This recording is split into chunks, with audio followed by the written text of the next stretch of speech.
If the 70s was the decade of land yachts, the 80s was the decade of econo boxes. Affordable economy cars like the Honda Civic, Toyota Tercel, and Mazda GLC were rapidly gaining in popularity, prompting even Detroit to jump on the small car bandwagon. Nissan's contribution to this market was the Nissan Sunny, sold as the Datsun 210 in America. But the rear-drive 210 was becoming somewhat antiquated compared to its competition, which was increasingly favoring front-wheel drive. So for 1981, the redesigned Nissan Sunny got in on the front-drive trend as well. The new Sunny would start being exported to America for 1982 and be the second vehicle following the Stanza to be badged a Nissan here. Nissan, along with abandoning the Datsun name, was also ditching numbered model designations as part of this American branding change. However, they didn't want to just call it the Nissan Sunny here either. Instead, they wanted a memorable name that would let customers know this new small car was safe, like a Sentra. And, like the 210 it was replacing, it too was destined to be Nissan's mainstream model, their central car if you will. Nissan's safe mainstream model. Nissan Sentra central model. The Nissan Sentra. Don't laugh.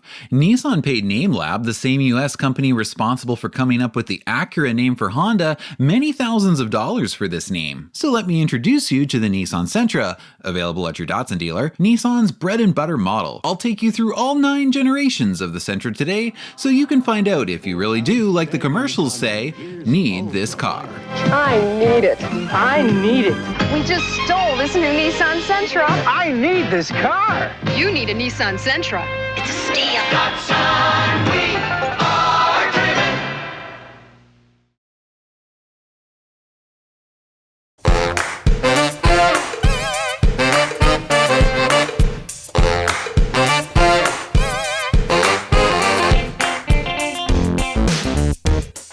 On showroom floors as a 1982 model, the first Sentra is available in the same body styles as the outgoing 210 it replaces.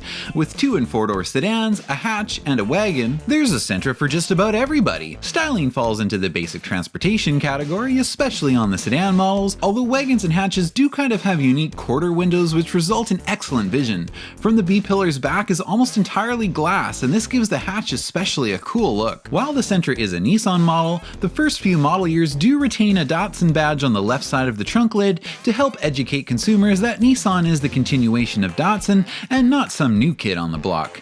Inside, the Sentra is roomier than it looks, and since it's front-wheel drive, even the sedan models have pretty good cargo carrying capacity. Only the hatchback, the highest XE trim, comes with a tack. Other models will have to make do with more basic instrumentation. Unlike the Tercel we recently covered, a rear window defroster is standard across all trim levels, and there's even a light in the cluster to tell you when it's on. But that's just so you can point it out to your Toyota friends. Under the hood of all Sentras for 82 is a 1.5-liter single overhead cam carbureted 4-cylinder rated at 67 horsepower for the North American market. Trim levels for the Sentra were the standard 2-door sedan, 2 4-door and wagon deluxe models, and the XE hatch. There was also a special miles per gallon version which you could get in either 2-door standard or 2-door deluxe models. This MPG version features a 3-way catalytic converter and an electronically controlled fuel metering system. The EPA rated this Sentra at 43 miles per gallon in the city and 58 on the highway. This blows most of its competition out of the water and even beats the Civic, giving the Sentra the highest miles per gallon rating of any gasoline-powered car for sale at that time.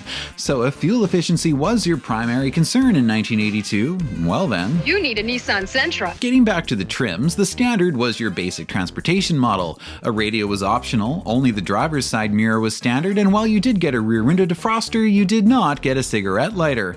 A center console was optional. The exclusive transmission on standard models was the 5-speed manual. A pretty basic model, no doubt, but it retailed for just $49.49. Accounting for inflation, that still is only $14.6 thousand in today's money. With the Mitsubishi Mirage being discontinued, I believe the cheapest new car you can buy today is actually the Nissan Versa, but it's over $17,000 and it doesn't get anywhere near as good gas mileage as an 80s Sentra. Deluxe trim models add a trip odometer, bucket seats with adjustable head restraints, tinted glass, halogen headlights, a cigarette lighter, a passenger side vanity mirror, remote trunk and fuel door release lever, and full carpeting. A 3-speed auto transmission is optionally available to all deluxe and above trims. Rear door child safety locks are present on the deluxe 4-door model, and power steering is optional on all deluxe models. Hatchbacks, which only come in the higher XE trim, get the cluster with a tack, a different steering wheel, an analog clock, power steering, dual side view mirrors, a low fuel light, remote rear window openers, a cargo light, and a rear cargo cover. A rear window wiper is standard on hatches and wagons, and a sunroof is optional. All Sentras have independent rear suspension and use a front disc rear drum brake setup. Available dealer-installed accessories include air conditioning, fog lights, 8-track and cassette players, a passenger side mirror, a digital clock, and louvers on the XE hatch. For 1983, Nissan adds a deluxe trim hatchback. The deluxe coupe is a one-year-only thing though, it's gone by 84. The special miles per gallon version is now only available to the 2-door deluxe. All versions except the MPG model are now powered by a 1.6-liter engine rated at 69 horsepower. I noticed that during this era, Nissan was very cryptic about how they advertised their horsepower ratings. Just look at this ad for the wagon model where they say the new 1.6-liter delivers 1 horsepower for every 29 pounds of Nissan Sentra. Yeah, it does have quite impressive fuel economy ratings according to the ads, but I was wondering, what kind of power does this thing make? Oh, don't worry about that, sir. This baby makes 1 horsepower for every 29 pounds of Nissan Datsun Sentra. What the f is that supposed to mean? Come on, honey, let's go to Toyota. Also for 1983, you could opt for a diesel engine in the miles per gallon model. Perhaps because for 82, the only model that won up to the Sentra's miles per gallon rating was the diesel Volkswagen Rabbit. The diesel engine was the 1.7-liter CD17, which in the American market made 55 horsepower and 75 pound-feet of torque. A small refresh is done for the 84 model, mostly noticeable on the front end, which features a new egg crate grille and some additional chrome trim above the headlights. The rear tail lights are now longer, extending in closer to the license plate with larger reverse lights, and a chrome strip has been added below them. Inside, the font and backlight color has been changed from white to a deep orange color. The MPG model now comes exclusively with the diesel engine. The deluxe hatch is dropped after just 1 year, and the XE trim availability is expanded to include all body styles. A center console is now standard on deluxe and above models, otherwise options and standard features remain mostly the same. For 1985, the Sentra gets new flush mount headlights, and with it they decide to go back to a grille with horizontal lines, so the egg crate grille is a 1-year only thing.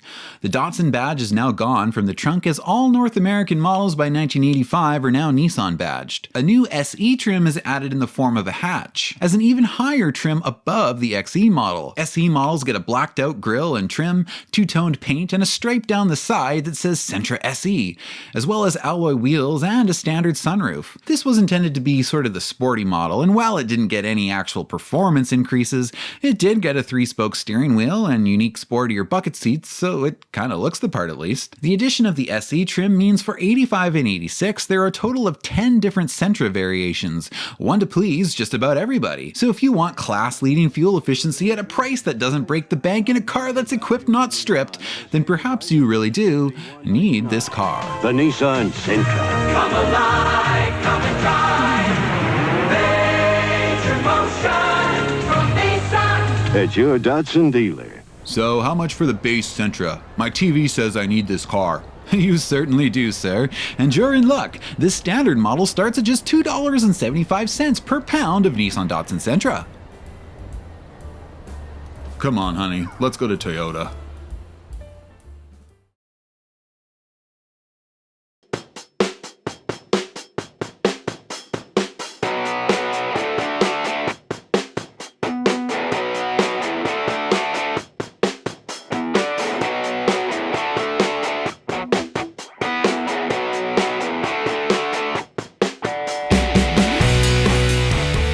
The year is 1987. The name is Nissan. The model is Sentra. And there's a whole lot of Sentra to go around for 1987. All of the body styles from 86 are carried over, plus a few new ones, and there's a whole lot of different trim levels. In fact, there are now 0.005 trim levels per pound of Nissan Sentra. 13. There are 13 trims. Since it's 1987, it's still got a very square, boxy look. Compared to last year, the headlights are wider and the taillights are of a different design, but the body overall does not look too different. It feels like a fairly natural evolution from the 86 sedan. The interior has been a little bit more significantly redesigned. The new dash has a gauge pod that protrudes towards the driver. It also contains the driver's climate vents and a few buttons, including the hazard and rear defroster switch, and a blank where the fog light switch goes if your vehicle is so equipped. The instrument cluster itself is a bit unusual. It's very basic, with most models only getting speedo, temp, and fuel gauges. The speedo is round, but the temp and fuel gauges are in little rectangles. Most of the warning lights flank the outsides of these gauges, and they're labeled with text in separate squares next to the icons. It's just kind of an unusual warning light setup. If any lights deserve the term dummy lights, it's these ones. But below the main cluster, there are two more pads of indicator lights, one on each side of the steering wheel. These include some lights standard to all models, like a high beam indicator and defrost on light, and also some indicators that are options or specific to certain trims. I like this interior quite a bit better than the first gen, and the instrumentation backlight color is that nice teal green color that was common among many manufacturers back then. Under the hood for 1987 is an updated E16 engine, still carbureted for most of the models and rated at 70 horsepower and 92 pound-feet of torque. The lowest trim was your basic transportation two-door, which Nissan calls the standard two-door sedan. With this model, you will get no power steering, skinny little 155/80 13-inch tires on steelies of course, a driver's side view mirror only, vinyl seats, and no standard radio, though one could be installed as a dealer option. A center console, cigarette lighter, and rear defroster are all standard. The only transmission choice is a 5-speed manual. The next step up is what Nissan calls the E-trim, which is available in 2- or 4-door sedans, a wagon, and a little 3-door hatch. The hatch is pretty neat, and actually I had no idea these existed. I've never seen one. It looks like they were set to compete with the Civic hatches of the era, but perhaps they just never caught on. Maybe the lack of a double wishbone suspension and no sporty SI competing trim had something to do with it. Still, back in the day, these would have made nice, economical, practical hatches. And I like the taillights, they're kinda cool. Has anyone owned one of these? On E-trim Sentras, a 3-speed auto transmission is available as an option package which now also includes power steering. You can't get power steering separately on this trim. Standard features this trim adds are half wheel covers, a front stabilizer bar, dual side view mirrors, intermittent wipers, body side moldings, and a trip odometer. A radio is still a dealer installed option. Folding rear seats come on hatch and wagon models, but sedan seats remain fixed.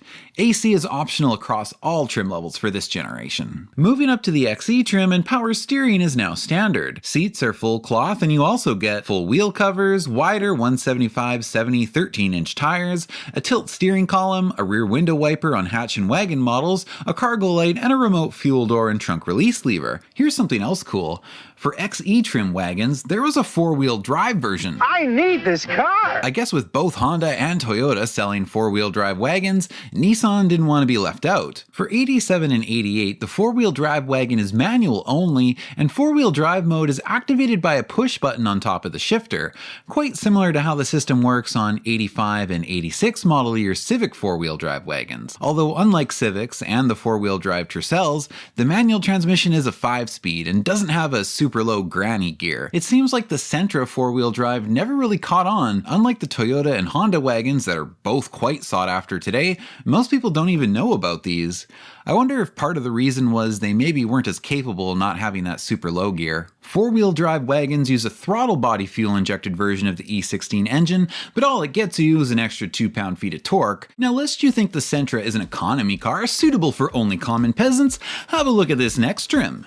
New for 1987 is the Sentra GXE, available in 4-door sedan only, and according to Nissan is the luxury Sentra. Over the XE trim, the GXE gives you body-colored bumpers, variable speed intermittent wipers, a gauge cluster with a tack, a 4-spoke steering wheel, low fuel and low washer fluid lights, vanity mirrors, a standard radio, a larger center console, upgraded cloth upholstery, and thicker carpeting. The last Sentra body style to cover is what Nissan calls the Sport Coupe, but it's really a hatch. The Sport Coupe is again available in XE or the top SE trim, and actually has quite unique styling this time, with a pretty different, more sporty looking front end. Both XE and SE Sport Coupes use the fuel injected engine and get the gauge cluster with attack. Well, actually, the Sport Coupe interior does more than just change the cluster. That entire little pod around the gauge cluster is different on these models. Look at the driver's climate vents. On the Coupe, they're taller and on a steeper angle, and the buttons and/or blanks below them are placed differently.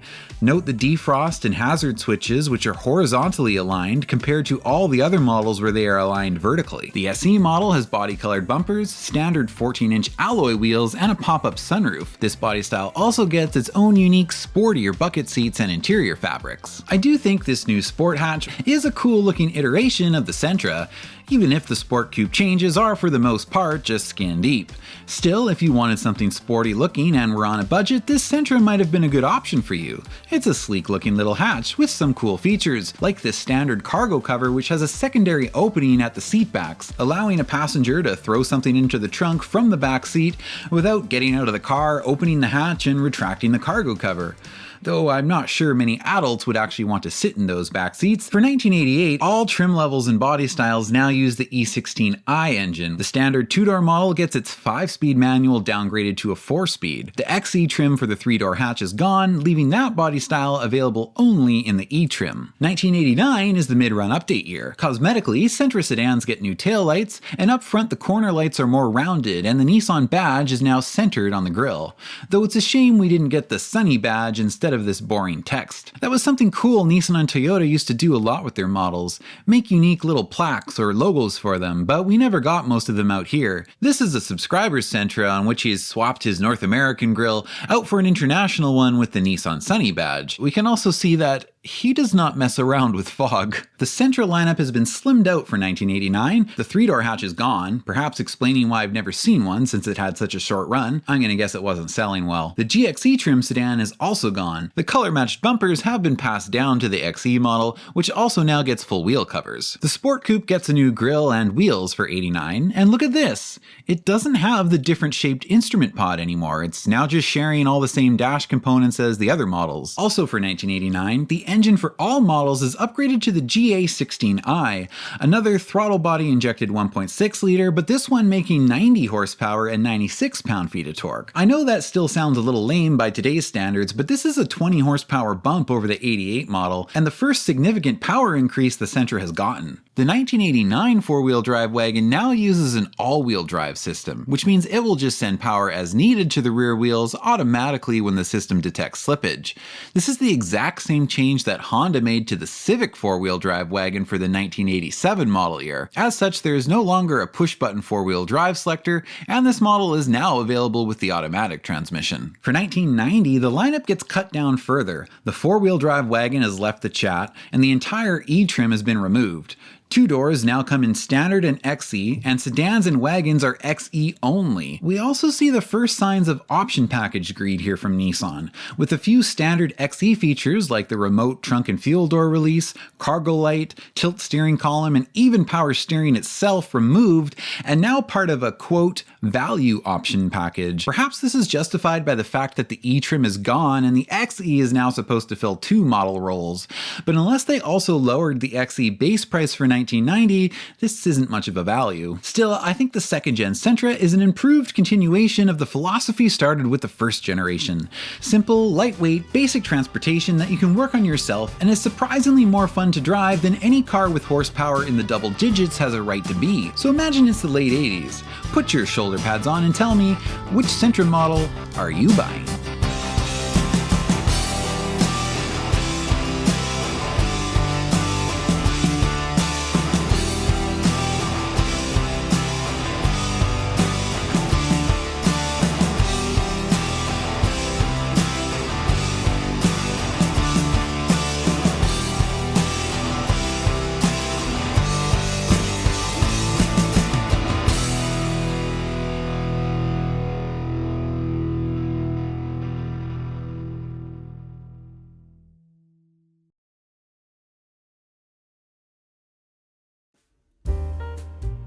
The B13, my favorite Sentra generation, and one that I'm quite excited to talk about.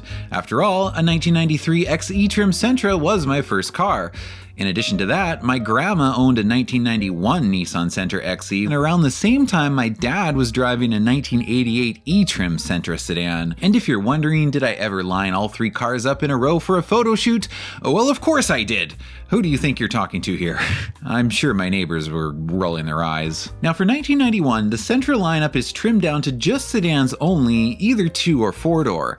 The wagon is gone, and the Sport Coupe model has essentially been split off into its own model, the Nissan NX, which basically replaces both the Sentra Sport Coupe and the Nissan Pulsar. It's the early 90s, so we know the styling is going to be much more rounded now, but I really like this updated design. It would have been fairly modern looking for 1991, but at the same time it's not going overboard and trying to look silly or flashy or anything. But not only does this new design look better, it's functionally improved in many areas as well, and I'll point out some of my favorite improvements over the B12. First of all, while trunk space was very good in the B12 sedans, it's literally only the top of the trunk that opens. There's no cutout in between the taillights that opens up with the trunk, so as a side effect you have a very high liftover where pretty much everything has to be lifted up, over, and dropped into the trunk from above.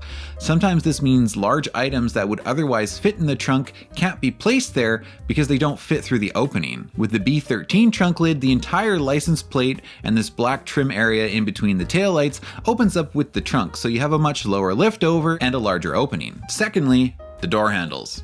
Hear me out. The B13 might actually have some of the best automotive door handles out there. The B12, like most 80s and 90s car, have these basic door handles that you can only open by sliding your fingers up from below. But as we entered the 2000s, a lot of door handles started switching to this style, which can be opened from below or above, and most people find that more convenient. Unfortunately though, many modern door handles like this are made of such thin plastic that they break off in your hand. Well, the Sentra had these door handles in 1991, but the Sentra ones are much better. They're more sturdy, and yes, they're not body colored, but the matte black plastic, which also carries over behind the part you grab, doesn't show scratches, so you don't get all those awful fingernail scratches that you always see on modern cars. They also ergonomically feel really good in your hands, better than any other automotive door handle I've used at least. Have any other B13 owners noticed this, or is this just a weird me thing? Now let's move on to the interior. The fit and finish is really good, and nothing really feels cheap. The seats are pretty comfortable, you have nice basic slider climate controls, completely useless cup holders,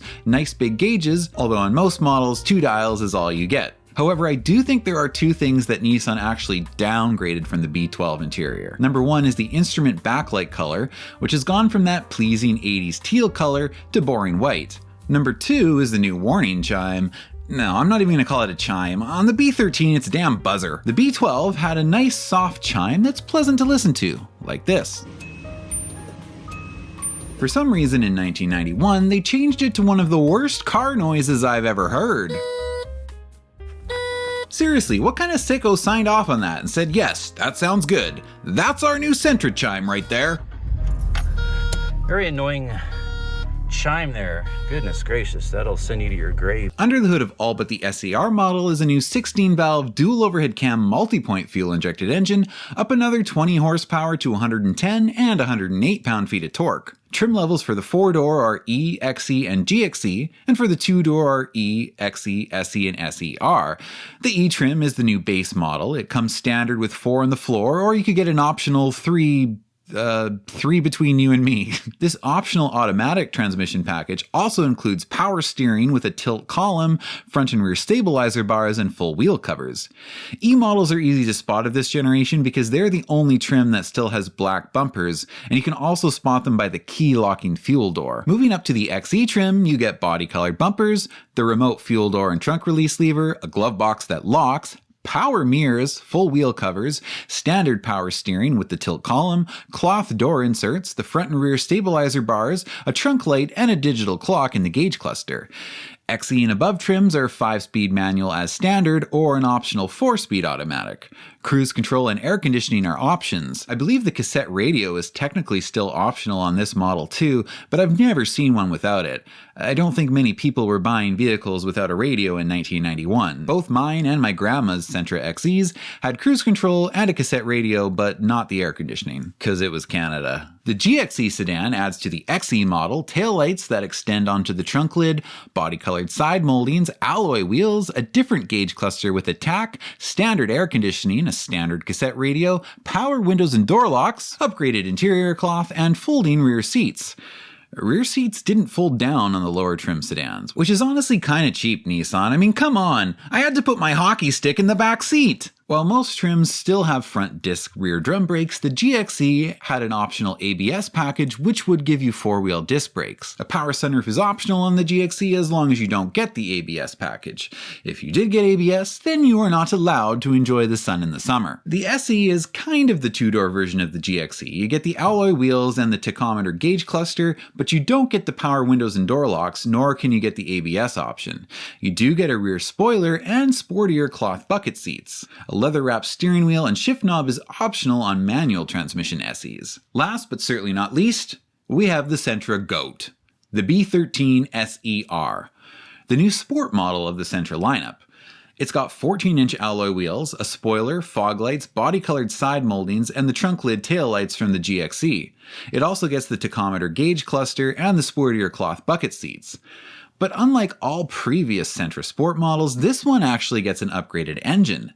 The SER is powered by the SR20, which at the time you would have also found in the Nissan NX2000 and the Infiniti G20, plus some other models we didn't get in North America. The SR20 is a 2-liter dual overhead cam engine, and in the Sentra SER it makes 140 horsepower and 132 pound-feet of torque. This model came exclusively with the 5-speed manual transmission and a limited slip differential. I need this car! 4-wheel disc brakes are standard, and this model gets a sport-tuned suspension. ABS and a power sunroof are still options and for some reason mutually exclusive. So not only does the Sentra SER look the best, but it has a pretty healthy boost in performance over the other models as well. And being an early 90s Nissan, the build quality is very good. In my opinion, this is the EM1 of Sentras, the best one. I need this car! I haven't seen one in the wild in many years though. The few that are left seem to get traded back and forth on Bring a Trailer occasionally, and then spend their time sitting in a garage where they remain almost as untouched as the vacuum-sealed couch in your grandma's living room. I got one, but I know what I got, so $25K no lowballs, run when parked. And bring your own rollers, I can't include wheels at that price. For 1992, there was only very minor changes. They added a passenger side vanity mirror and body side moldings to the 2-door E-trim. Before I talk about the mid-model run update that happened for 93, I want to talk about a Canadian model, the Nissan Sentra Classic. This was a B12 Sentra that they kept making and sold alongside the new B13 here until 1993. It was 4-door only, and I can actually show you one because one sold on Bring a Trailer recently. Meet the Nissan Sentra Classic. This is a 92 model, and they're kind of a weird mix, because even though they have the 8990 Sentra styling, they use the 70 horsepower E16i engine from the 88 models. I guess that's for cost reduction, since this would have been positioned as a very basic transportation model. The 5-speed was the standard transmission, and a radio, AC, and the 3-speed auto were all options. Now I noticed something with this Sentra Classic brochure. It shows it with body-colored bumpers, but I'm pretty sure Sentra Classics couldn't get that. This real-life Sentra Classic, as you can see, has black bumpers. So maybe it's an option then, but if it is, it doesn't list it anywhere. I suspect Nissan just reused 89 or 90 model year US photos for this brochure, and my evidence to that is not only the fact that this trunk lid doesn't say Classic on it like a real Sentra Classic would, but also this gauge cluster is in miles. We can see that this real Sentra Classic has a metric speedo. And this wouldn't be the first time I've seen this. It's actually pretty common for Canadian car ads to have a small print disclaimer somewhere that says US model showing. Some options or features may not be available in Canada. Well, if I can't get it, then why are you showing it to me, a**hole?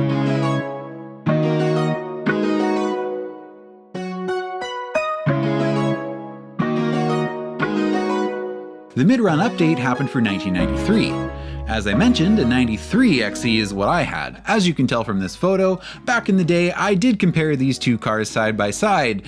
It seems I was preparing for this YouTube video many years ago without even knowing it. I still remember all the differences, so here they are. For 93, you get new taillights with these different turn signals, a new grille that has a little bit of a body-colored trim around it, and headlights that are of just a slightly different shape. On the inside, models with the 2-dial cluster, the speedo, and the temp fuel dial Literally just swap places. The only other thing they did do on the cluster is make the icons on the dummy lights black, so now you can only see them when they illuminate. That was the one thing I liked better about my grandma's car. I am simple man, I like to look at the symbols. Now they did put slightly more effort into the other cluster's refresh. In this case, the TAC and Speedo swapped places, they rearranged some warning lights again, and then rotated the temp and fuel gauges 90 degrees. Options stay pretty much the same across the board, except for a standard driver's airbag added to the GXE for 93, and this was made available as an option to all the other trims. The engine is unchanged for the refresh, but the 4-speed manual and 3-speed autos are discontinued, and the E-trim now has the same transmission options as the other models. At some point in 93, they added an XE Limited trim. This was an XE model that also came with AC, cruise control, and the cassette radio. For 1994, air conditioning, the cassette radio, and cruise control are added as standard to the XE model. But we aren't quite done yet. Because although the 4th generation Sentra comes out in 1995, the B14's introduction was a little bit later than usual, not hitting showrooms until January of 95. So I guess as a placeholder, Nissan did a mid-year update to the Sentra. Meet the 1994.5 Sentra. And there are differences. Now the E and the SE-R trims carry over pretty much unchanged, but the SE, XE, and GXE trims are all gone, and they've been replaced by a new LE trim, or limited edition, available in 2 or 4-door. The LE trim is somewhere in between the XE and the GXE, and it has some GXE features but not all of them. It doesn't have the extended tail lights or the alloy wheels, and the airbag is optional, but the 4-door LE does get the power windows and door locks. The 4-door doesn't get the tachometer gauge cluster, whereas the 2-door does, but the 2-door doesn't get the power windows and locks. The 2-door does get a standard spoiler and the sportier cloth seats, and the 4-door gets the upgraded GXE cloth. AC and cruise control is standard on both LE models, but ABS is not available. That ends the B13 run in the US and Canada, but I think we should talk a little bit about the Nissan Sentra, the Mexican version of the Sentra. And down there, the B13 had a very extended run. In fact, they produced it all the way until 2017, when it was finally discontinued due to new safety regulations it wasn't able to meet. Nissan Sentrus never did get airbags, and they had terrible crash test results. But people loved them because they were inexpensive yet reliable, and frankly nice cars to drive. They were fuel efficient, easy to service, and easy to get parts for. They were widely used in Mexico as taxi cabs, and by the time they were discontinued in 2017, over 1.8 million of these cars had been produced and sold in Mexico, with only very minor updates taking place after 1995. In 2005, we can see that Nissan slapped their new corporate grille on the front of it, which looks pretty funny on a B13. In total, the B13 had a 25-year run in Mexico. Wow. And I thought Nissan was slow to update our models.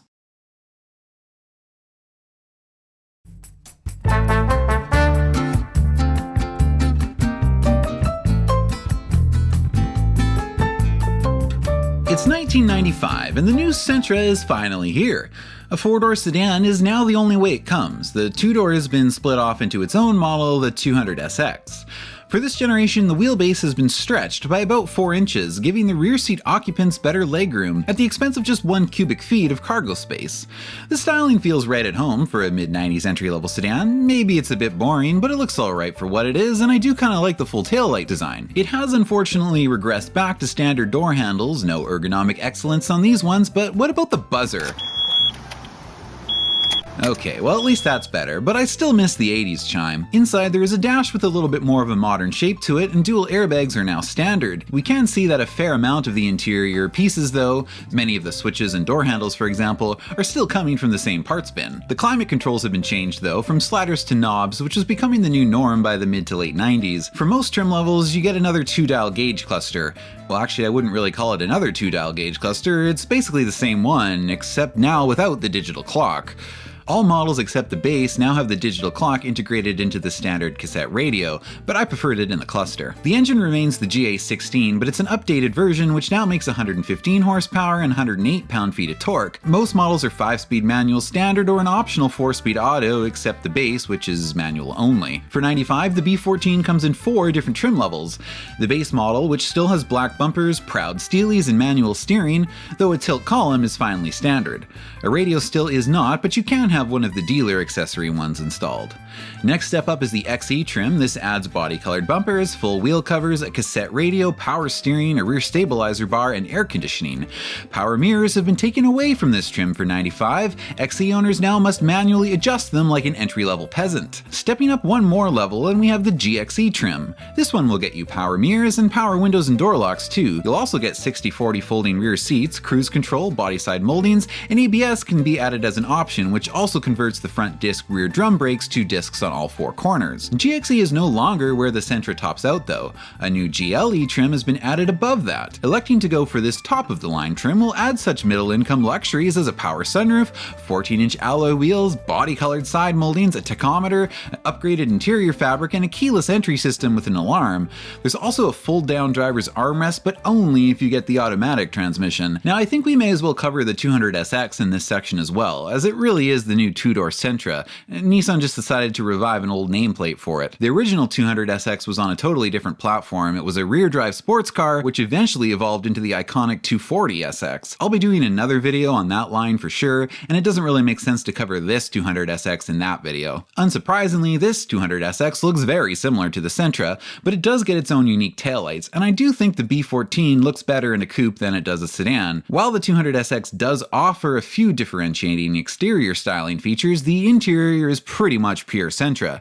You get sportier bucket seats and that's about it, although all trim levels of the 200SX do get the tachometer gauge cluster. For the 200SX, there are 3 trim levels: Base, SE, and the glorious SER. Base models are similarly equipped to an XE Sentra, but with the added tack, power mirrors, and the subtraction of standard AC. You can add AC and a cassette radio to this trim by way of the popular equipment package.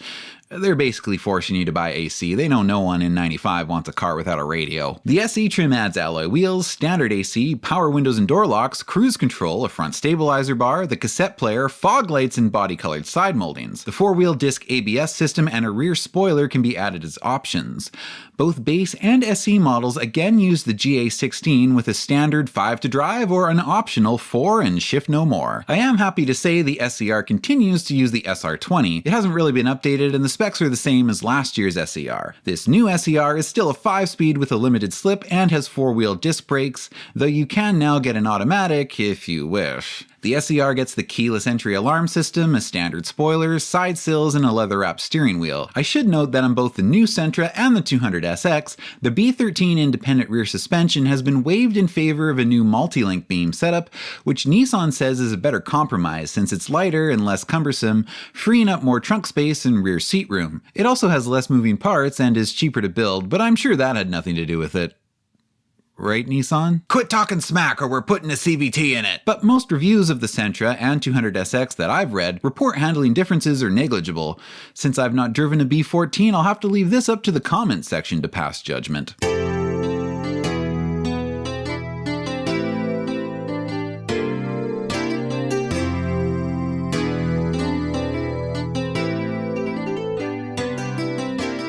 In 1996, body-colored mirrors become standard on the SC and SER 200SX models, and in 97, all 200SX models get a spoiler. Other than that, there aren't really any significant changes until the refresh year, which is 1998. The updated Sentra features a new mesh grille and a different front bumper. On the back, the reverse lights have decided they want more real estate. The 200SX also gets an updated front fascia and restyled taillights with black trim that extends onto the trunk lid. It also gets white face gauges. Well, some white face gauges. They were too cheap to add the white face to the temp and speedo gauges, so those are still black, and it makes the cluster look ridiculous. Also, there's no more limited slip in the SER for 98. What the heck, Nissan? Alright, let's see what your press release has to say about all this. Oh. Good talk, Nissan. 1998 ended up being the final year for the 200SX. The Sentra gets a new SE trim added, sort of as a revival of the sporty Sentra model. The SE gets a sport-tuned suspension, 15-inch alloy wheels, standard fog lights, 4-wheel disc brakes, sportier seat trim, and a leather-wrapped steering wheel and shift knob. It also gets the partial white face gauges. It does get standard disc brakes front and rear, but ABS remains an option. The keyless entry alarm system and sunroof can be added as an option package. The exciting news for this trim is it does use the SR20, bringing that engine back to the Sentra line. For 1999, the Sentra gets reshaped headlights and the grille design from the outgoing 1998 200SX. The trims have been slimmed down, with the base and the top GLE trim both removed. In an effort to fill the gap left by the former GLE trim, there's a GXE Limited package available, which adds a CD player, keyless entry, alloy wheels, tachometer, front stabilizer bar, body-colored door handles and mirrors, and limited edition badging. Most of these things were former GLE equipment. There's also an SE Limited for $99, which gets this different trunk trim and different colored turn signal lenses. This is another subscriber car from a viewer who was kind enough to send me these pictures along with a couple of brochures for this video. In fact, a few of you sent me various brochures for this video, and I thank you very much for that. It's really helpful. And that pretty much covers the B14, so next— Hey, before you go, I've got a 98 200SX for sale. It's an SER, and you know you don't see these every day. You look like you could use some more SX in your life, so I'll tell you what, I'll sell it to you for a quick 10K. My loss, your gain. I'd rather have a 97, to be honest. Didn't you hear me say they took away the limited slip for 98? Whoa. Who said anything about a powertrain? I can't include an engine and transmission at that price. This is a rolling shell. Okay, let's move on. Well, I don't even want to sell it anyway. I was just testing the waters.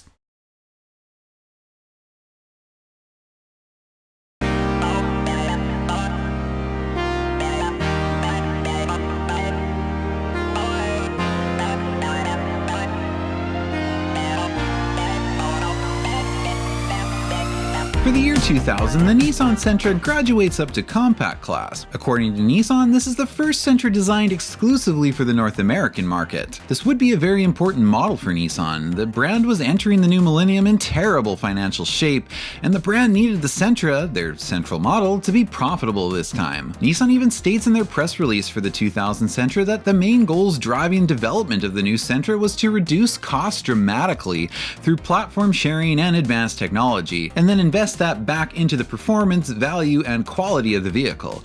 So let's see how they did. Well, it certainly looks like an early 2000s car, doesn't it? The styling of this one doesn't really make a strong impression on me either way. It just kind of looks like a car. Now let's take a look at the inside. Well, this looks like a car. The B15 comes in 3 trim levels.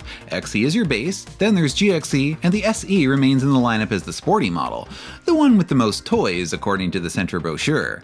XE and GXE Sentras are powered by a new 1.8-liter engine which makes 126 horsepower and 129 pound-feet of torque. The XE Sentra still has manual windows, locks, and mirrors. Air conditioning and a cassette radio come in the XE option package. All trim levels come standard with the 5-speed but can be optioned to a 4-speed auto. The GXE adds power windows, locks, and mirrors, AC, a CD audio system which gained John Davis's stamp of approval. Note even the standard car gets a CD player. Nice. Upgraded interior fabric, cruise control, and a tachometer. There are 2 option packages available to the GXE. One is a convenience package, which adds a few nice things like 60/40 folding rear seats, keyless entry, and a valet key. That's not standard. There's also a luxury package which will get you things like alloy wheels, a premium sound system, an immobilizer security system, and some extra interior lighting. ABS, front side airbags, and an in-dash 6CD changer are optional on GXE and SE models. The SE is powered by the SR20 again, but it's now been updated and makes 145 horsepower. SE models get 15-inch alloy wheels, fog lights, a chrome exhaust finisher, titanium colored gauges, and yes, they did do all the gauges this time, thank you Nissan, a leather-wrapped steering wheel and shift knob, 4-wheel disc brakes, and a sport-tuned suspension with front strut tower brace. There is an SE Performance package which adds more aggressively tuned suspension, lower body side sills, 16-inch alloy wheels, and an immobilizer. The SE Performance package also adds a limited slip diff as long as you don't trade out your human shifted 5 for a computer shifted 4. In 2002, the SE trim bows out to make room for the long-awaited return of the SER. Sentra fanboys rejoice! Actually, there's 2 SER versions now. If you want to go full ham, meet the SER Spec V. Both SERs have a much more aggressive look compared to its sibling models thanks to a different front bumper, blacked out headlight housings, and a mesh grille. 16-inch alloy wheels and a spoiler are standard. Inside both SER models you get a leather-wrapped steering wheel and these sportier orange gauges. Spec V models get this cool red and black interior fabric which Nissan calls lava. But unfortunately this color only lasted 1 year. It switches out to a less exciting stone color for 2002 2003. Moving up to the engine bay, the SR20 has finally been retired, and in place of it is a new 2.5-liter engine, which in the SCR makes 165 horsepower and 175 pound-feet of torque. In the SCR Spec V, a specially tuned exhaust bumps output up to 175 and 180 respectively. Both versions come standard with a 6-speed manual, and on the Spec V, this is paired to a helical limited slip. The regular SCR can be optioned with a 4-speed auto if you wish. Both SCRs get more aggressively tuned sport suspensions, 4-wheel disc brakes, and you can get ABS as an option. There are a few new option packages that have been added. On the GXC, you can get a road trip package with a 7-speaker audio system, cruise control, and a sunglasses holder. I see what you did there, Nissan. They took away cruise control from the GXC. Remember, that was standard in 2000. Heck, it was standard in 1991. There's also a road hugging package, which gives the GXC 15-inch alloy wheels and fog lights. You can also get a GXC Synergy package, which basically combines those first two packages and then adds a leather-wrapped steering wheel and shifter and illuminated vanity mirrors. Now, before I send in your order for your new SCR, are there any other features I can provide to you? Well, I don't want this thing getting stolen. Is there like an alarm or something? Of course there is. Intuitively, it's part of the audio package. So not only will you get an alarm, but 9 speakers through which you can blast out chocolate starfish. Only thing is, that package isn't available for the manual, so we're going to have to add on the automatic option as well. As if. As strange as I find requiring an automatic transmission for an option package on a performance model to be, according to an unsourced claim on Wikipedia, most B15 SCRs were actually sold as autos. Is that true? I guess it could be. Maybe all the purists went full send and got SCR Spec Vs. Unlike the B13, I'm not super up on the B15 scene, so you guys will have to tell me in the comments. But I still think Nissan's option packages of this era are ridiculous. In 2003, Nissan adds a 2.5 limited edition model, which as you can probably guess features the SCR engine, but in more of a GXE-like package. This model comes standard with the automatic transmission as well as side airbags and ABS. Despite what the photos on Nissan's press site will tell you, the refresh year is 2004. There's a new front fascia which features the new corporate grille. On the back, taillights are now full red. I do like this exterior update, I think it looks better, but I'm rather disappointed with the SCR interior. It's now just using the same generic gauges as the other models. The SCR also loses its defining front bumper, but it does get a different diamond mesh grille and slightly different taillights than the other models, with darker red outlining the circular light housings. Brembo brakes are now available as an option on SCR Spec V models. Nissan has also decided to rename all of the non-performance trims. The XE is now the Sentra 1.8, the GXE is the 1.8S, oh no, not this nonsense again, and the Limited is replaced by the 2.5S. I don't know why manufacturers do this. Nissan already had memorable trim names that had been fairly consistent since the late 80s. Nobody is going to remember these new designations, it just makes everything so confusing. In 2005, Nissan improves the SCR interior a little bit by adding a silver bezel around the gauges, you know, like the ones everyone used to buy off eBay for their base model Civics back then. It also gets new seat fabrics and a new manual shift knob. On the 1.8S, there's a new sport appearance package, which includes fog lights, a rear spoiler, 16-inch alloy wheels, and the SER diamond pattern grille. There's also a special edition package which combines the sport appearance package with the audio package and adds the SER seat fabric and some special edition badging. Cruise control and a trip computer are added as standard on the 1.8S now. There aren't any major changes for the final 2006 model year, except that the lineup is slimmed down slightly by removing the 2.5S trim. Do I miss it? I don't know. Which one was that again? I already forget all these stupid trims.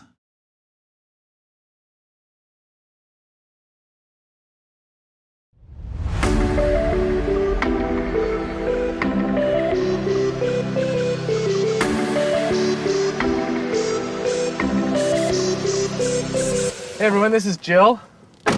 Do you live in here? Yes and no. Not really. Sort of, yes. Yes, I do. As if.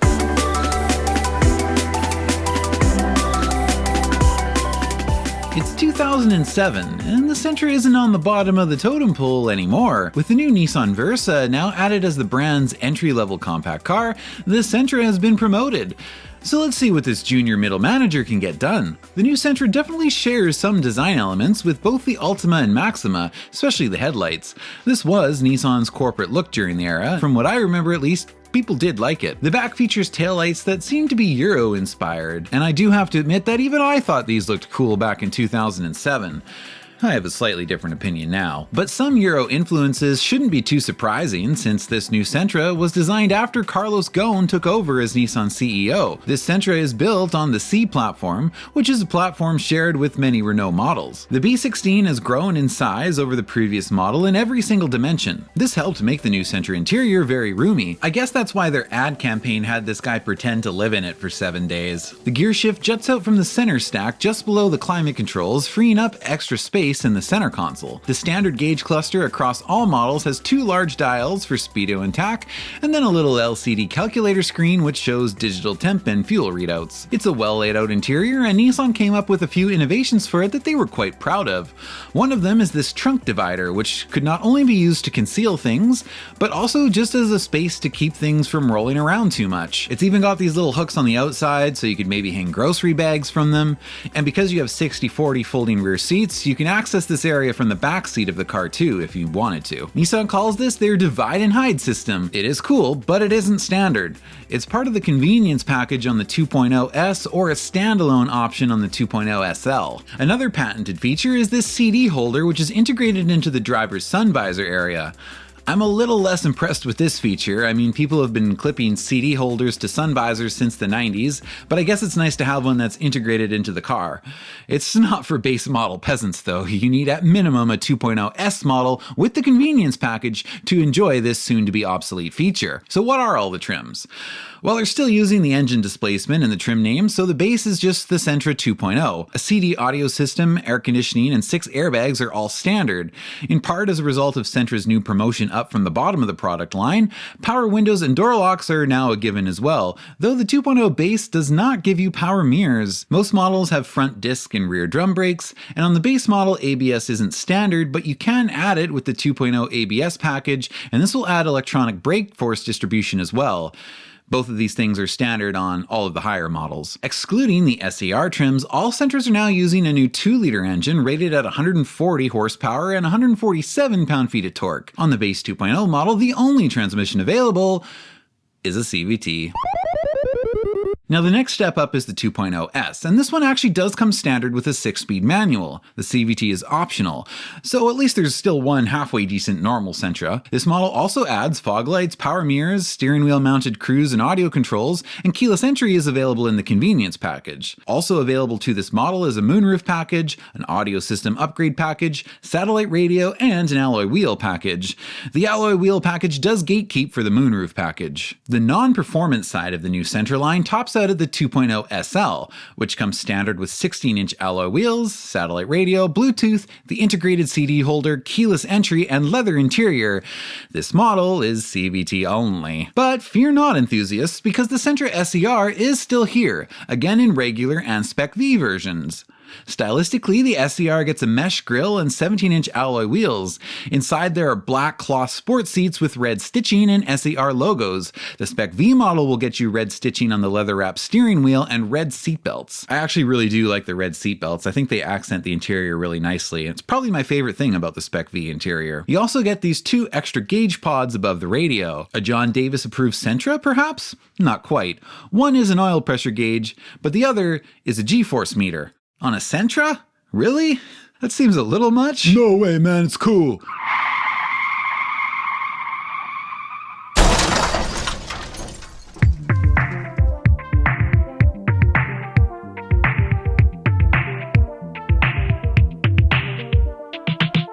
Powering the SER is an updated QR25. This one makes 177 horsepower and 172 pound-feet of torque. This SER pairs exclusively with a sport-tuned CVT, complete with a manual mode and paddle shifters. Hard pass.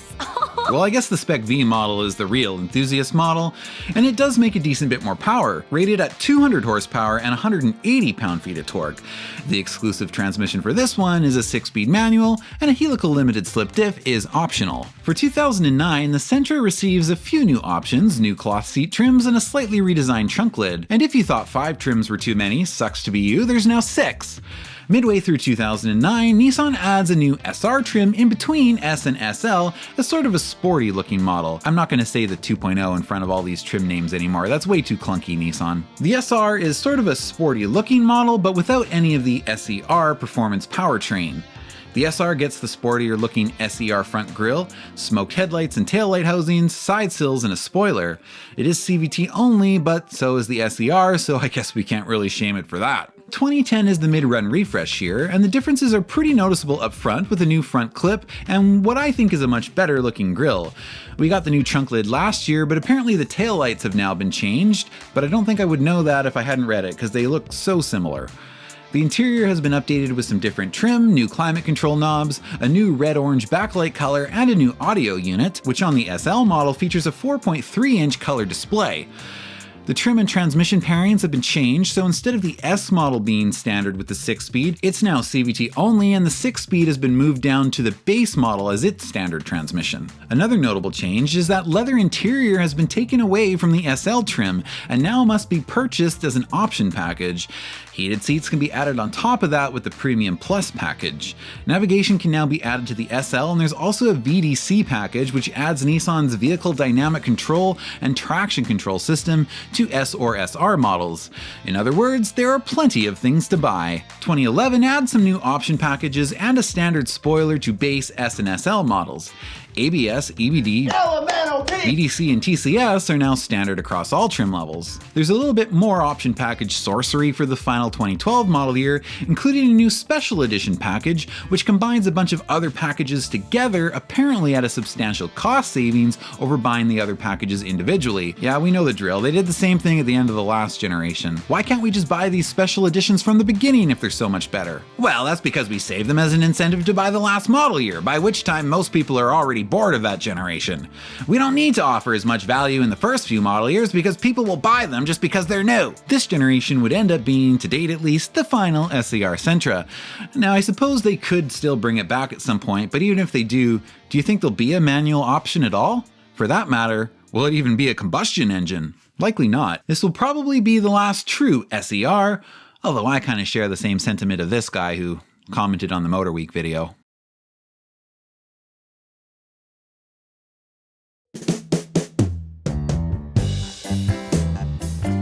In the brochure for the all-new 2013 Nissan Sentra, Nissan claims that the Sentra completely redefines what an affordable car can be. I do have to give them some credit.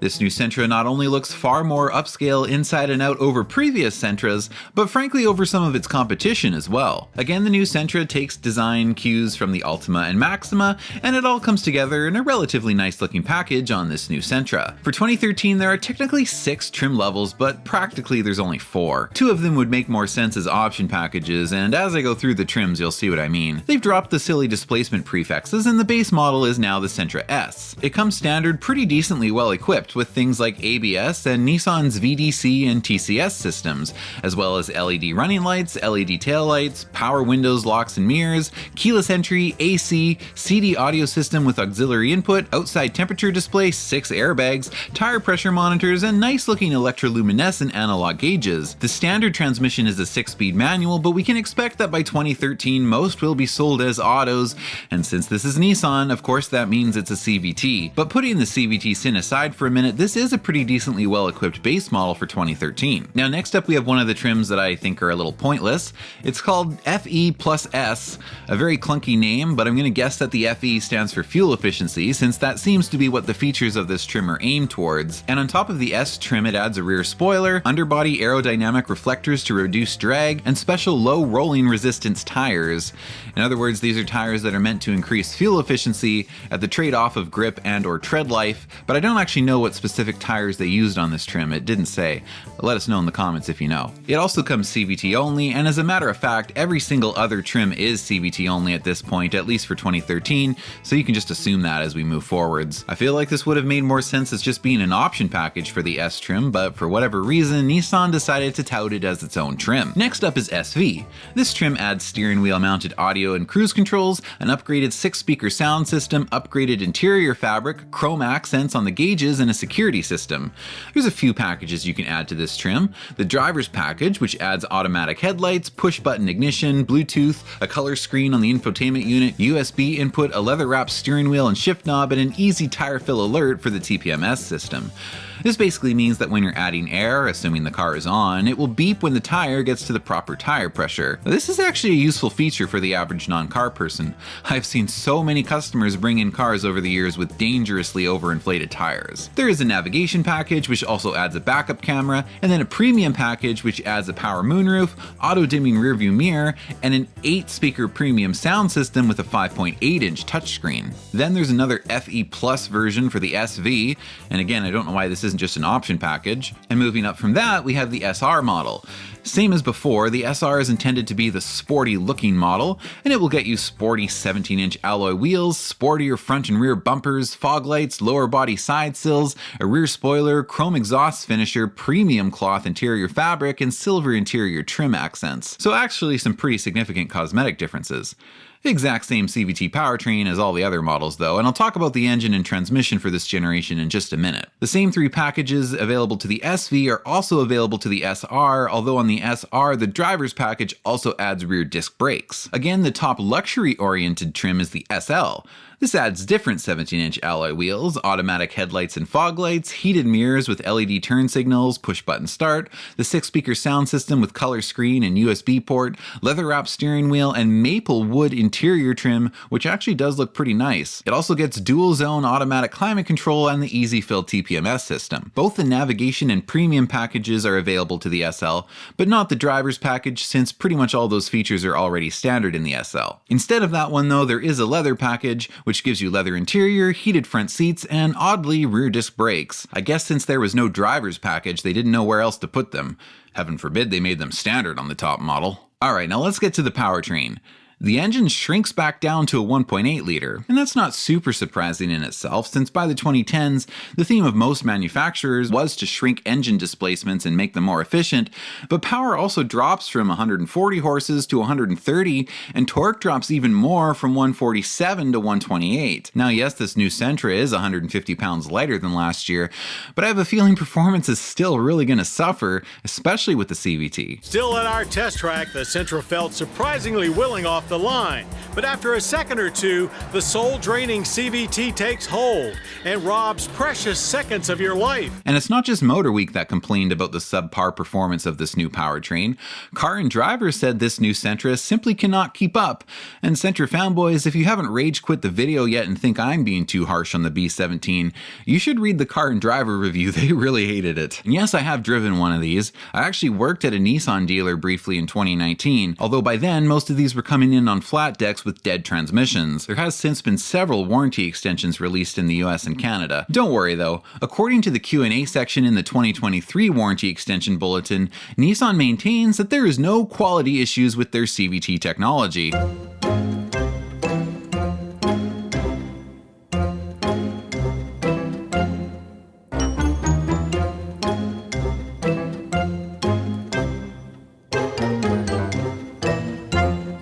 After 2 transmission replacements, she says her car now needs a 3rd transmission on one car under 130,000 miles. Alright, now in light of this latest batch of warranty extension announcements, I'll take a few questions from the media. Go ahead, sir. Yes, how can you assure customers that there aren't going to be CVT problems in future models?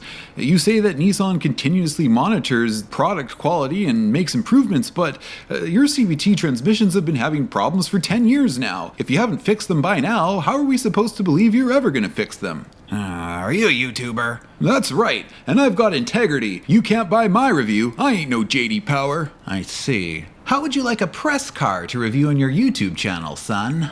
Oh, well, that'd be great. You know, most of the CVT problems are lack of maintenance anyways. Alright, now that we've given Nissan its deserved lashings for ruining the Sentra with this horrible transmission, let's carry on. Nissan did improve a few things for 2014. There's improved body insulation and a new engine mount layout to reduce engine and transmission noise inside the cabin, and an improved, more responsive electric power steering system with a quicker steering ratio. They must have read the Car and Driver review. Body roll was also reduced thanks to some thicker stabilizer bars and a retuned suspension.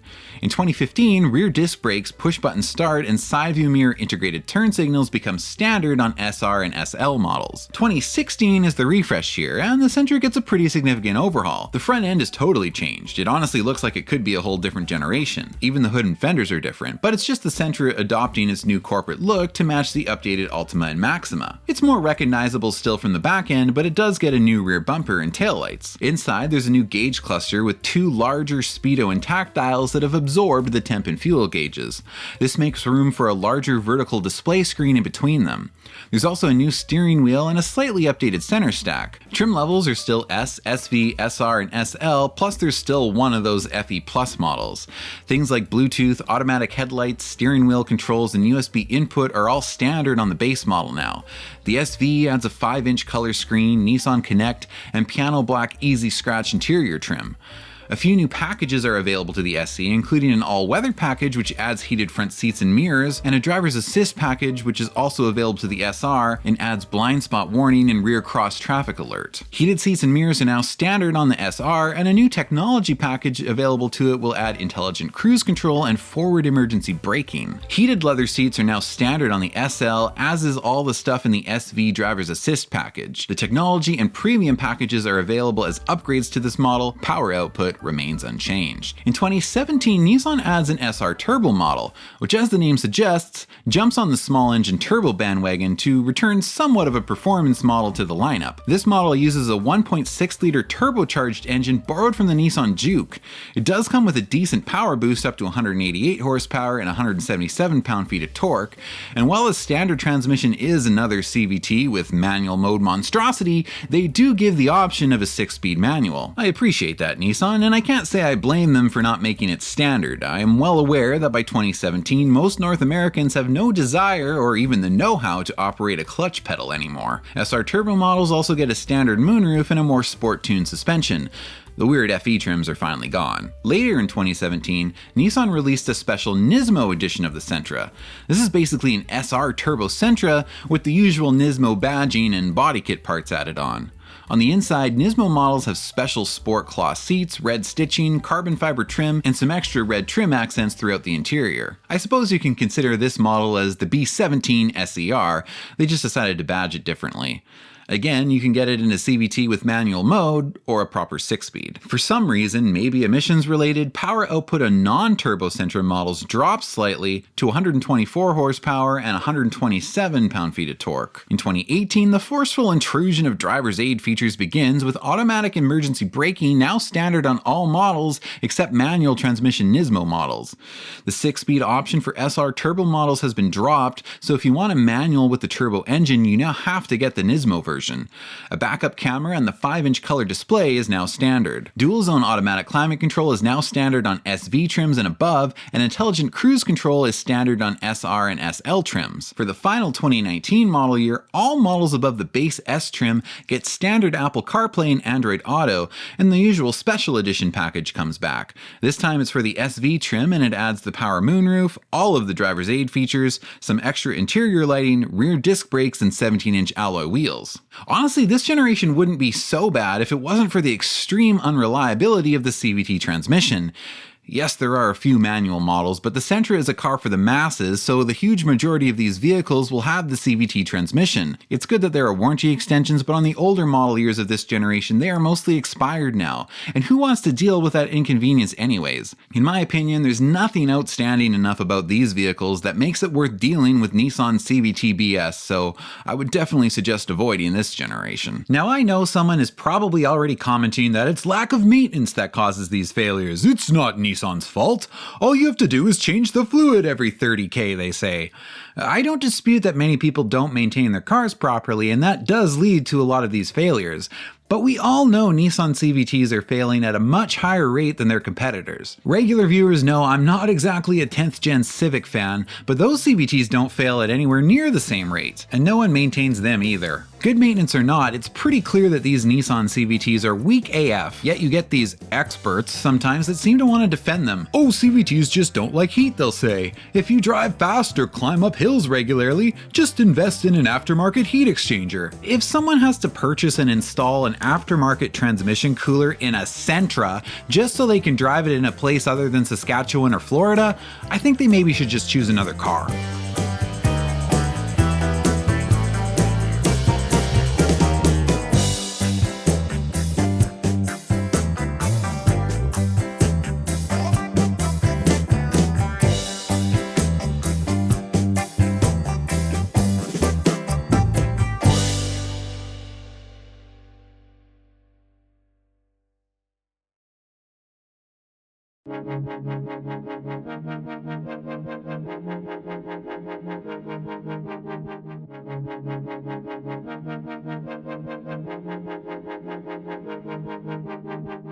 The Sentra sure has come a long way from its humble basic transportation beginnings, hasn't it?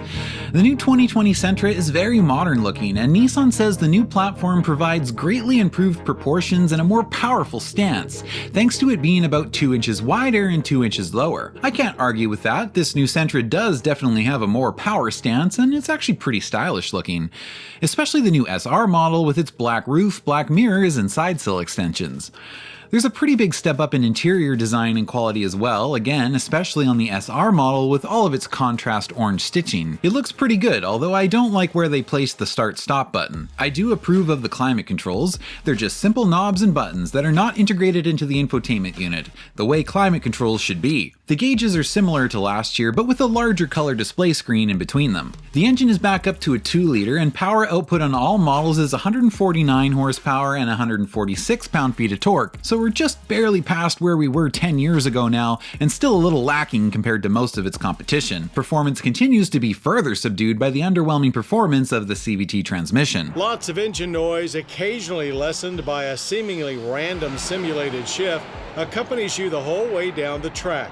By the time you reach the end of the quarter mile in 17 seconds flat at 83 miles per hour, you're mostly glad the trip is over. In the US, the CVT is now the exclusive transmission for the Sentra. Canada and Mexico did get a 6-speed manual version for the base S model, but I can't imagine they're very common. There are just 3 trim levels this time. The base S model comes pretty well equipped straight off the truck with all of Nissan's latest driver's aid features, power everything, a 7-inch touchscreen infotainment unit, and .003 airbags per pound of Nissan Sentra. The Sentra S has intelligent driver alertness, which is Nissan's driver attention monitoring system. Intelligent trace control, intelligent engine brake, intelligent headlights, intelligent forward collision warning. Just about everything about the Sentra is intelligent, except for maybe the driver, since the Sentra also has rear door alert, which is literally a system that reminds you not to forget passengers in the back seat. The SV adds intelligent cruise control, 16-inch alloy wheels, heated mirrors, dual zone automatic temperature control, an intelligent key and remote engine start. The SV also gets upgraded cloth interior, a leather-wrapped steering wheel, and an 8-inch touchscreen infotainment system with Apple CarPlay and Android Auto. A premium package is available to the SV, which adds 17-inch alloy wheels, LED headlights, a power moonroof, more driver's seat adjustments, and heated leather seats. I already talked about some of the standout styling features which help make the top SR trim the best looking version of this new Sentra, and in addition to the orange stitching, rear spoiler, and two-toned exterior, it also adds LED headlights, 18-inch alloy wheels, darker chrome trim on the grille, and a chrome exhaust finisher. The premium package for the SR adds a 360 camera system, the moonroof, illuminated vanity mirrors, which I can't believe are still not standard, heated leather seats, a heated steering wheel, an auto-dimming rearview mirror, and a premium 8-speaker Bose sound system. For 2021, Apple CarPlay and Android Auto become standard on all trims, a wise decision, since I can tell you from my dealership experience that people will not buy a car that doesn't have that anymore. Reliability and value be damned. Just sync my phone and prevent me from rear-ending someone while I'm texting. A few new option packages come out for 2022. There's an all-weather package for the SV, which adds dual-zone auto climate control, remote engine start, heated front seats, and a heated steering wheel. There's also a midnight edition package for the SR, which gives you black 18-inch rims, a black grille, black badging, and a black spoiler. Paired with the red exterior color, it does look kinda cool. 2024 is the refresh year. The updated Sentra has a reshaped front end with a new grille and updated headlights. It also gets the updated Nissan logo. The new front end does look kinda cool, especially on the SR model, which also gets red SR badging, an updated rear bumper, and the orange stitching inside has been darkened to red. There's a new key fob design, and heated seats are now standard on the SR. The premium package for the SV now includes the intelligent all-around view monitor, the 8-speaker Bose sound system, and integrated turn signals in the mirrors. Auto idle stop, one of the biggest fuel-saving scams in modern cars, is now standard. Look, this Sentra can't match its fuel economy ratings of the 80s, and I realize that's the trade-off for it being bigger, more comfortable, and safer, but auto idle stop is not the answer. Unless you're going to be stopped for several minutes, like at a train crossing, it's not worth it, and most people just shut their cars off manually when they're waiting for a train anyways. The Midnight package takes a 1-year hiatus for 2024, but returns for the final 2025 model year. But we aren't quite done yet, because the 9th gen Sentra will be here very soon, and most of the details about it have been released, so let's take a look.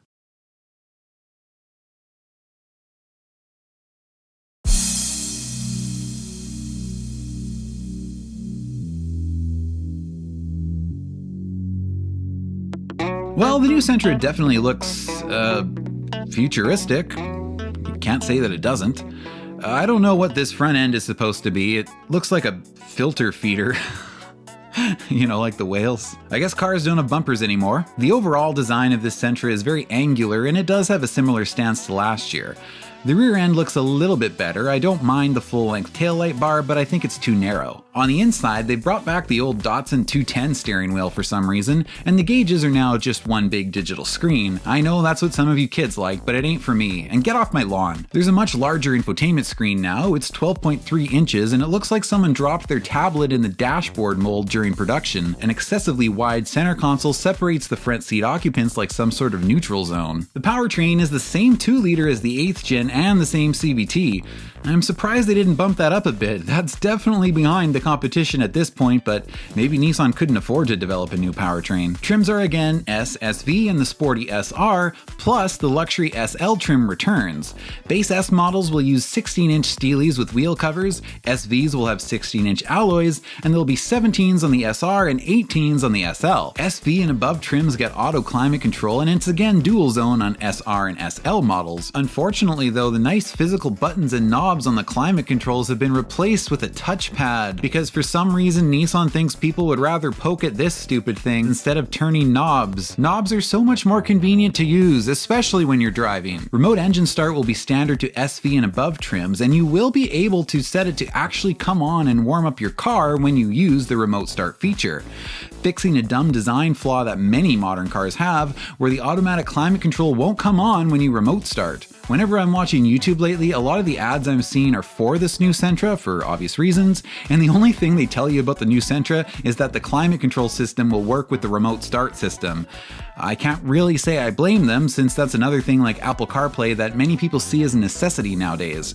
But it's a super boring and super lazy ad, and I think Nissan and all manufacturers need to get a little bit more creative and come up with memorable ads again. How about a jingle? It might actually help them. I wasn't even aware there was a new Sentra for 2026 until I started making this video. Now, to stand out against the competition of mostly AI generated ads, I think we should come up with something different for our new Sentra marketing campaign. What if we do like a throwback commercial? Nostalgia is in right now. We could show some clips of old Datsun commercials and show how the Sentra has evolved over the years. It would make people feel good and would associate this new Sentra with the older ones, you know, the ones that people actually liked. Not a bad idea, but I don't think we have any of that old footage anymore. Most of those film reels were thrown out back in the 80s with the other Datsun promotional material. Well, actually, sir, I've been contacted by a guy on YouTube who says he has many old Datsun film reels which he's restored and digitized. He says he'll license our footage back to us for $50 a second. Yeah, tell him to fuck right off. I guess we'll have to wait and see how this new Sentra does. Nissan is once again in a very bad financial situation, and they're hoping that their next generation of very futuristic looking models will help get them back on track. The new Sentra is expected to start around $23,000 for a base model and top out somewhere around $28,000. Hard pass. Thanks anyways, Nissan, but I know I'm not the target market. The masses generally prefer crossovers and SUVs now, so I'm sure the Sentra's glory days are well behind it, but there is still a segment of consumers that do want cars like this.